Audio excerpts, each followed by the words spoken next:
My husband, Bill House, and I had 5 boys, his own basketball team. When Bill was 32, he got cancer. The boys were 1 to 7 years old. Treatment for Bill was unsuccessful because he had a very aggressive type of cancer. Although he was an exceptional athlete and never smoked, he died within a year. There were 5 little boys to raise. My sister Alice was unmarried and she came to live with us, and between the 2 of us, with family and Bill's workmates, we managed. There are many stories during those years, but I want to tell you one. We had all the boys from the neighborhood at our house. Large backyard, big basement, mom at home, so lots happened. When the oldest boys were 14 and 15, they wanted to play baseball. We got the gang together and entered them in the YMCA softball, but there was no coach. None of the fathers of the other boys involved would take it on. My sister Alice had played baseball and hockey and was an excellent golfer, so she went down to the YMCA and met up with the baseball executive to ask for permission to coach the boys. This just wasn't done in 1960s, so the men refused to let her coach.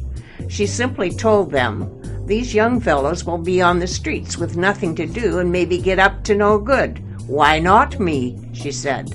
So they agreed. All the boys were good athletes, so we had a winner, but there was a snag.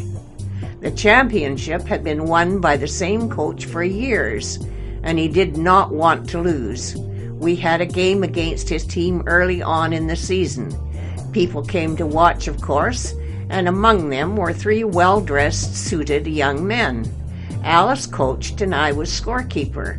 After a short time, those young men came to me and said, "Do you realize the other team is not having all their players bat? The rules of Y softball are that everyone bats if they are on the team, whether they are actually playing in the field or not. Participation was the idea.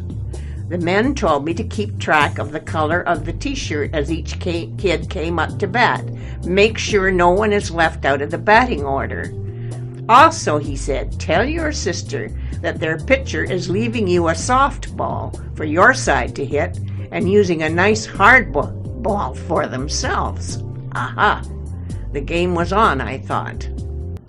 The end of the story is our team won the trophy at the end of season. Cheaters never prosper, or however you want to say it now. Alice and I were a lot wiser about children's sports and human nature.